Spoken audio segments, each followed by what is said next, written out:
वालेकुम। अब तक के साथ मैं हूं सफदर अली। हेडलाइंस आपने जानी, यहां बुलेटिन का आगाज करेंगे और सबसे पहले आपको बड़ी खबर देते चले। बांग्लादेश की अदालत ने शेख हसीना वाजिद को इंसानियत के खिलाफ जराइम पर सजाए मौत सुना दी है। बांग्लादेश के इंटरनेशनल क्राइम्स ट्रिब्यूनल ने साबिक वज़ीर आज़म शेख हसीना वाजिद को सजाए इंसानियत के खिलाफ जराइम का मुजरिम करार दे दिया है। हसीना वाजिद को इंसानियत के खिलाफ जराइम पर उम्र कैद की सजा भी सुनाई गई। जस्टिस मोहम्मद गुलाम मुर्तजा की सरबराही में 3 रुकनी ट्रिब्यूनल ने साबिक वज़ीर आज़म शेख हसीना वाजिद के खिलाफ दायर मुकदमात का फैसला सुनाते हुए उन्हें इंसानियत के खिलाफ जराइम का मुजरिम करार दिया। गैर मुल्की खबर एजेंसी के मुताबिक साबिक वज़ीर आज़म शेख हसीना वाजिद पर इंसानियत के खिलाफ जराइम का मुकदमा दर्ज है और जिसमें इस्तिगासा ने शेख हसीना वाजिद के लिए सजाए मौत की दरख्वास्त की थी। शेख हसीना के खिलाफ अदालती फैसले के वक्त मुल्क में सिक्योरिटी के सख्त इंतजाम किए गए हैं। शेख हसीना वाजिद पर 2024 में तलबा तहरीक के खिलाफ क्रैकडाउन के अहकामात और वसी पैमाने पर हलाकतों का इल्ज़ाम था। अक़वाम मुत्तहिदा के आदाद-ओ-शुमार के मुताबिक 2024 में मुजाहिरों के दौरान 1400 से जायद अफराद हलाक हुए थे। इस अहम खबर से आपको आगाह कर रहे हैं। बांग्लादेश की अदालत ने शेख हसीना वाजिद को इंसानियत के खिलाफ जराइम पर सजाए मौत सुना दी है और बांग्लादेश के इंटरनेशनल क्राइम्स ट्रिब्यूनल ने साबिक वज़ीर आज़म शेख हसीना वाजिद को सजाए इंसानियत के खिलाफ जराइम का मुजरिम करार दे दिया है।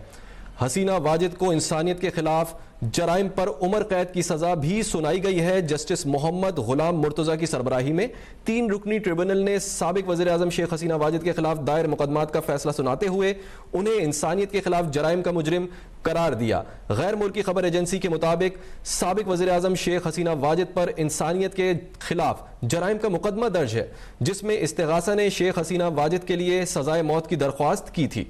शेख हसीना के खिलाफ अदालती फैसले के वक्त मुल्क में सिक्योरिटी के सख्त इंतजाम किए गए हैं।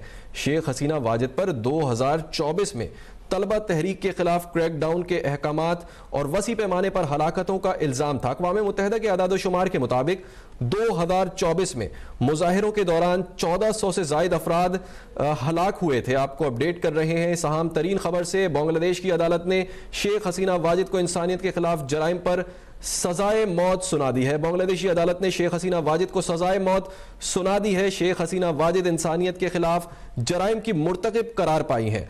शेख हसीना वाजिद को इंसानियत के खिलाफ जराइम पर उम्र कैद भी सुनाई गई है और शेख हसीना वाजिद पर तलबा तहरीक में वसी पैमाने पर हलाकतों का इल्ज़ाम था। 2024 में मुजाहिरों के दौरान 1400 से जायद अफराद जाँ बहक हुए थे। बांग्लादेश की अदालत ने शेख हसीना वाजिद को इंसानियत के खिलाफ जराइम पर सजाए मौत सुना दी है। बांग्लादेश के इंटरनेशनल क्राइम्स ट्रिब्यूनल ने साबिक वज़ीर आज़म शेख हसीना वाजिद को इंसानियत के खिलाफ जराइम का मुजरिम करार दिया है और शेख हसीना वाजिद को इंसानियत के खिलाफ जराइम पर उम्र कैद की सजा भी सुनाई गई है। जस्टिस मोहम्मद गुलाम मुर्तजा की सरबराही में 3 रुकनी ट्रिब्यूनल ने साबिक वज़ीर आज़म शेख हसीना वाजिद के खिलाफ दायर मुकदमात का फैसला सुनाते हुए उन्हें इंसानियत के खिलाफ जराइम का मुजरिम करार दिया है और गैर मुल्की खबर एजेंसी के मुताबिक साबिक वज़ीर आज़म शेख हसीना वाजिद पर इंसानियत के खिलाफ जराइम का मुकदमा दर्ज है जिसमें इस्तिगासा ने शेख हसीना के लिए सजाए मौत की दरख्वास्त की थी।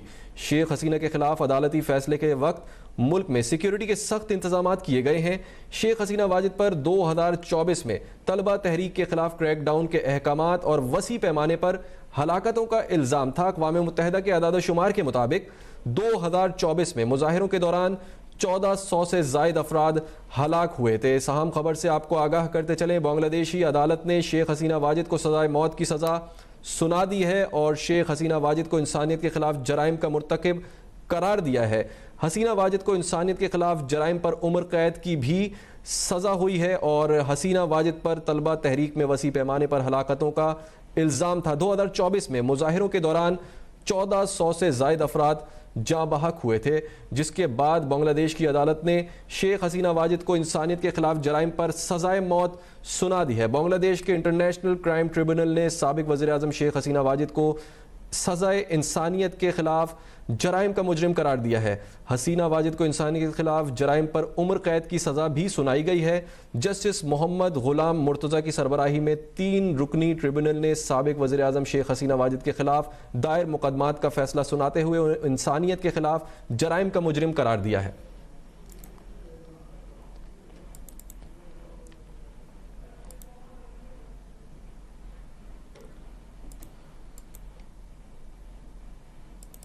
आपको एक बार फिर इस हवाले से अपडेट करते चलें। बांग्लादेश की अदालत ने शेख हसीना वाजिद को इंसानियत के खिलाफ जराइम पर सजाए मौत सुना दी है और बांग्लादेश के इंटरनेशनल क्राइम्स ट्रिब्यूनल ने साबिक वज़ीर आज़म शेख हसीना को सजाए इंसानियत के खिलाफ जराइम का मुजरिम करार दिया है।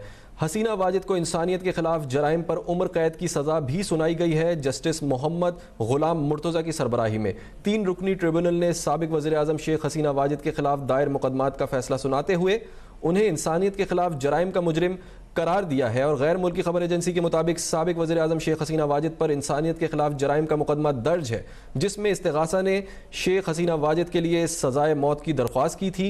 शेख हसीना वाजिद के खिलाफ अदालती फैसले के वक्त मुल्क में सिक्योरिटी के सख्त इंतजाम किए गए हैं। शेख हसीना वाजिद पर 2024 में तलबा तहरीक के खिलाफ क्रैकडाउन के अहकामात और वसी पैमाने पर हलाकतों का इल्ज़ाम था। अक़वाम मुत्तहिदा के अदाद-ओ-शुमार के मुताबिक 2024 में मुजाहिरों के दौरान 1400 से ज़ायद अफराद हलाक हुए थे। बांग्लादेश की अदालत ने शेख हसीना वाजिद को सजाए मौत की सज़ा सुना दी है और शेख हसीना वाजिद इंसानियत के खिलाफ जराइम की मुर्तकिब करार पाई है। हसीना वाजिद को इंसानियत के खिलाफ जराइम पर उम्र कैद की सज़ा भी सुनाई गई है। इस हवाले से मज़ीद तफसीलात जानेंगे। सीनियर तजज़ियाकार शेख मोहम्मद नदीम साहब हमारे साथ इस वक्त मौजूद हैं। शेख साहब, बहुत शुक्रिया, आपने अब तक को वक्त दिया। सर, बताइएगा इस सारी सूरत हाल को आप कैसे देखते हैं?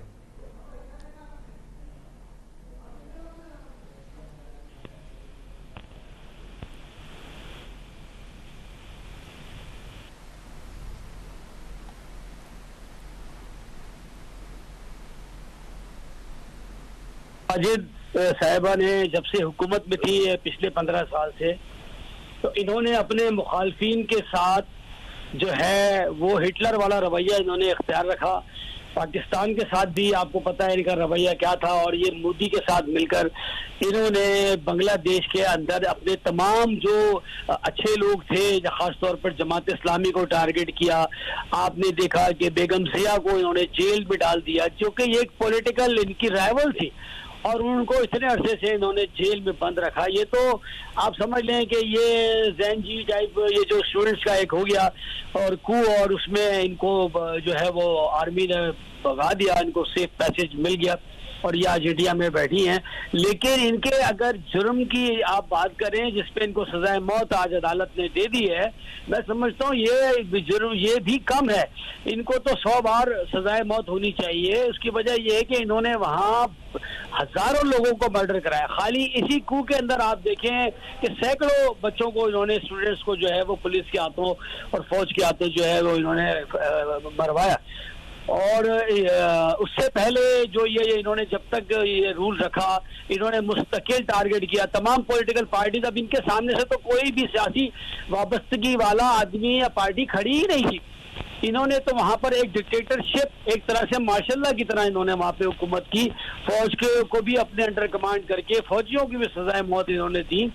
और जो जो लोग इनके खानदान के मुखालफिन रहे, इनकी पार्टी के मुखालफिन रहे, चाहे वो सियासी मुखालफिन थे, उन सबको इन्होंने, मेजॉरिटी लोगों को उन्होंने एलिमिनेट कराया, उनको मरवाया और कुछ को सजाए मौत तक इन्होंने अदालत के थ्रू दिलाई। अदालत को इन्होंने काबू रखा।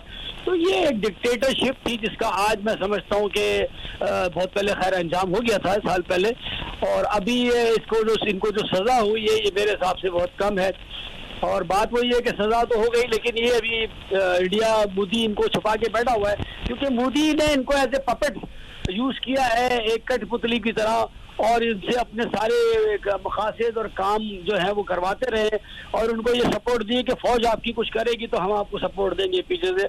लेकिन बहरहाल अल्लाह ताला का एक कानून है, मकाफात अमल है, अल्लाह ने मदद की और ये चंद बच्चों ने आप देखिए कि कू किया और इस औरत को यहाँ से जो है भागना पड़ा। और ये औरत के लिबादे के अंदर एक शैतान था जिसने इतने लोगों को वहाँ पे मरवाया, और ये अपने मुखालफिन को अभी भी आगे जो है ये जिसको देखती थी ये मुखालफिन है मोदी की तरह, उसको ये दूर मुल्कों में भी जाके इसने टारगेट किया। ये तो हल्के हल्के चीजें सरफेस होंगी, जैसे जैसे इंक्वायरियां और बढ़ेंगी। अभी तो खाली इसको जो ये स्टूडेंट प्रोटेस्ट हुआ था इसके ऊपर अभी हुई है, और बाकी चीजें भी निकलेंगी इंशाल्लाह, और भी जो मुद्दे आएंगे जो लोग बताएंगे कि जी हमारे लोगों के साथ इन्होंने इस तरह किया, अभी बेगम ज़िया भी इन पे केस करेंगी। तो ये बहरहाल अपने अंजाम को पहुंच गई हैं आज।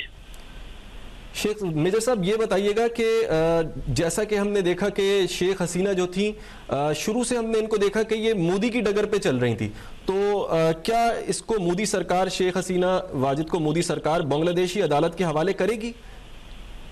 नहीं, देखिए मोदी सरकार तो कभी नहीं करेगी। मोदी सरकार तो इनको बिठा के रखेगी कि फिर कभी अगर बांग्लादेश में, क्योंकि आपको पता है पाकिस्तान बांग्लादेश में यहाँ एक साइकिल है, म्यूजिकल चेयर है, कभी कोई आ जाता है, फिर वापस जो अताब का शिकार होते हैं वो लोग आ जाते हैं, फिर तो वो इस चीज को जहन में रखेगा। इस खित्ते की एक आप कह लें कि लेगेसी है हमारे बरसगीर की, कि एक वक्त में जो एक आदमी बदनाम होता है और उस पर सजाएं हो जाती हैं, वो जेलों में चला जाता है, कुछ अरसे बाद वो इक़्तिदार में दोबारा बैठा होता है। तो ये इस आस पर इसको रखेंगे कि दोबारा उनकी पपेट आ जाएगी। क्योंकि अभी तो जो आप देखिए कि जो वहाँ के उनके एग्जीक्यूटिव है, चीफ एग्जीक्यूटिव यूनुस साहब, उन्होंने जो अपनी किताब के तसरुख के ऊपर अगर आप देखें टाइटल के ऊपर, उन्होंने ग्रेटर बंगाल का नक्शा पेश किया है, और वो नक्शा जो है इनके लखनऊ तक और पूरे बंगाल को जो डिवीजन होती है वो उसको सारे को कवर करता है। तो ये अब खौफजदा है। और इनकी ये जो मगरिबी साइड थी, शुमाल मगरिबी, इसको नॉर्थ ईस्टर्न साइड कहते हैं, जहाँ इनकी ये 7 रास्ते भी हैं, उसका रास्ता भी ये बांग्लादेश के पास से गुजरता है, जिसको चिकन नेक कहते हैं ये लोग। और तो मैं समझता हूँ कि ये भारत का जो एक तरह से जो पीछे डेप्थ थी, स्ट्रेटेजिक डेप्थ, वो अब कॉम्प्रोमाइज हो गई। तो ये इसको मोदी सरकार कभी भी नहीं देगी और इस इंतजार में रहेगी कि दोबारा इसको लॉन्च करें। अब बांग्लादेश के पास वैक्यूम है इस वक्त ताकत का, कि 2000 से ज्यादा गज की जो है बॉर्डर है इंडिया के साथ, साहिली पट्टी है, तो भारत कभी भी इन पे चढ़ाई कर सकता है। तो उसके लिए अब इनके पास इस वैक्यूम को भरने के लिए बहुत थोड़ा टाइम है, और वो पाकिस्तान इनके पास ऑप्शन है कि पाकिस्तान की फोर्सेस वहां हो और वो गार्ड करें उनको, उनकी गवर्नमेंट को, तब तो ये महफूज रह सकते हैं फ्यूचर में।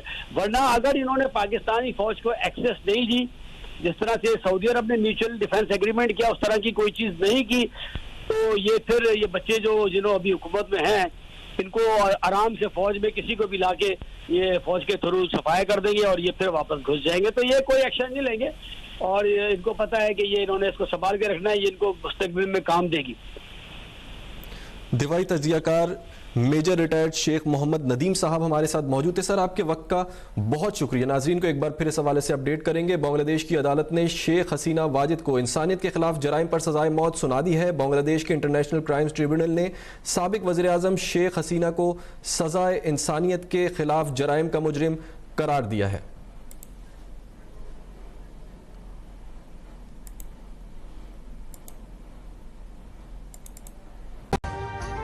अभी सब्सक्राइब करें ताकि कोई खबर रह न जाए।